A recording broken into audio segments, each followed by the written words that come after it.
Alright, this video I want to go over what the top student represents within my school. Um, Top student so far at this point in my school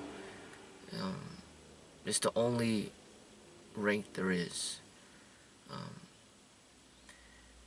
And I guess in the future, what I can implement in the future, if there are enough students to have reached a certain level, I can have the next one after the top student become like the assistant instructor. But so far, it's just the top student. The top student, what it represents is not, it's not that the person is the best in the world.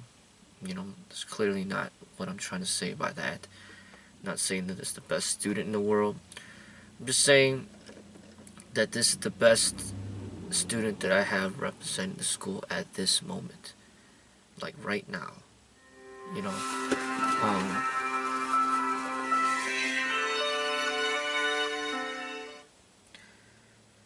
and that's what it's representing, you know.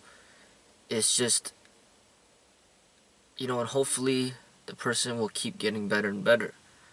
What it's representing is the person is balanced in their development of body, mind, and spirit. Like the person is fit.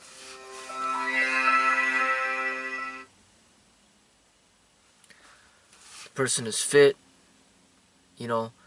The person is combatively developed. The person is meditatively developed. So the person is developed in those three areas in a balanced development. And so far, with that balance, he's representing the balance within the school. And if I was to die suddenly, for whatever reason, that this individual would be so far the best representative of, you know, the way of the school.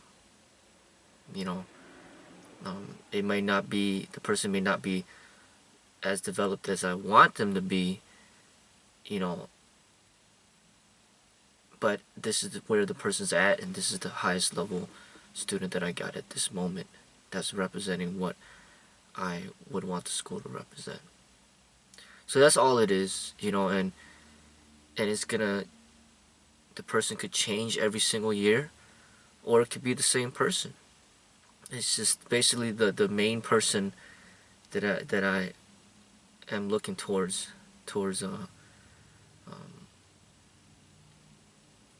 helping to keep the school alive. You know, if I'm not there, you know, that the person, the teachings are within the person's heart, and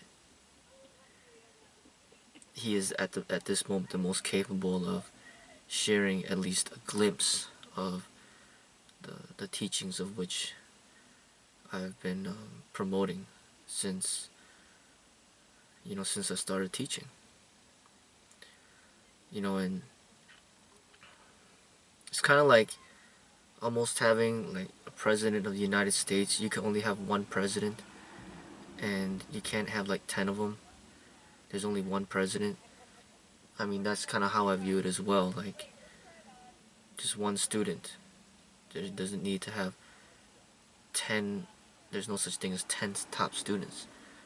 You know, there's be one student that's going to be the main person that's going to help represent, you know, and manage and coordinate and represent, you know, and, you know, and doesn't mean that there's not other students that are well developed. There could be other students that are also well developed that are assisting the top student, and it's not supposed to be like a competitive thing. It's just like a realization that this is the next person in line that's gonna be setting a good example for the school, and then the person under him should also set a good example as well. So it's almost like the president and then the vice president, and then so on and so forth. Just like in military law enforcement, there's such a thing called a chain of command. So basically, there should be this chain of like individuals that are not working against each other, but actually working together to represent a high standard in the school. So that is essentially what I would want the top student to represent within my school.